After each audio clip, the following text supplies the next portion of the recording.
اہل بیت سے محبت کرنا ہمارے ایمان کی نشانی ہے. جو شخص محبت نہیں کرتا اس کا ایمان ناقص سمجھا جاتا ہے. بالکل رسول اللہ صلی اللہ علیہ وسلم نے ان کے صحیح فضائل بیان کیے ہیں.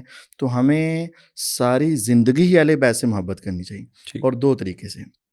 ایک تو یہ ہے کہ آپ کثرت سے درود پڑھیں، درود کے اندر ان کے لیے آپ دعا آل کر رہے ہیں. محمد اور دوسرا یہ ہے کہ ان کے عقائد و نظریات اور ان کو کی اپنے تعلیمات اندر کو اور اپنائیں. ان کی تعلیمات کو اپنے اندر ایسا رکھیں کہ آپ چلتے پھرتے ان کا ایک نمونہ نظر آئے اور پتہ چلے کہ یہ اہل بیت سے محبت کرنے والا ہے.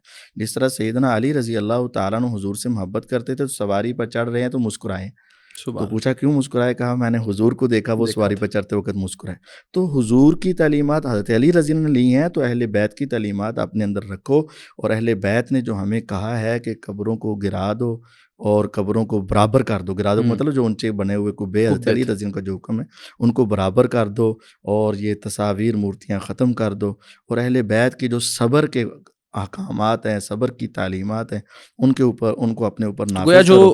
علی رضی اللہ عنہ سے محبت کرتا ہے وہ تصاویر، مورتیاں، قبروں، ان سب چیزوں سے ان کی تعلیم ہاں پہ چلے گا. جو سیدنا حسن کی سے محبت کرتا ہے وہ مسلمانوں کو جوڑنے کی بات جوڑنے کی کرے گا. جو حسین سے محبت کرتا ہے وہ صبر کی بات کرے صبر گا. کی. اور اس کے ساتھ یہ جو بتایا جاتا ہے ان کے ہاں، اگرچہ میں اس کی سنادی حیثیت کو درست نہیں سمجھتا، لیکن یہ بتاتے ہیں کہ سجدے میں قرآن پڑھا اور قرآن سنایا اور نماز بڑی لمبی پڑھی، یہ نوافل.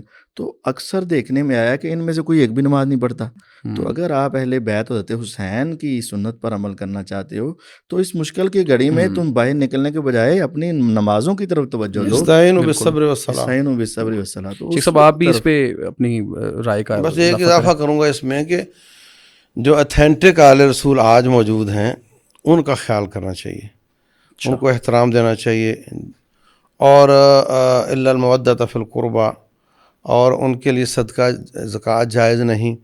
تو اگر ان میں کوئی حاجت مند ہیں تو ان کا اصل مال سے تعاون یہ کیا بڑی جائے. اہم بات آپ نے کی ہے کہ ہمیں تلاش حقیقی جو اہل رسول ہیں ہمارے علاقوں اور ملکوں میں بھی اگر ہیں تو ان کو تلاش کرنا اور ان کا لحاظ خیال رکھنا، یہ بھی ان سے محبت کا ایک اظہار کا ایک طریقہ کار ہو اگر سکتا مل ہے. جائیں حقیقی تو لازمی.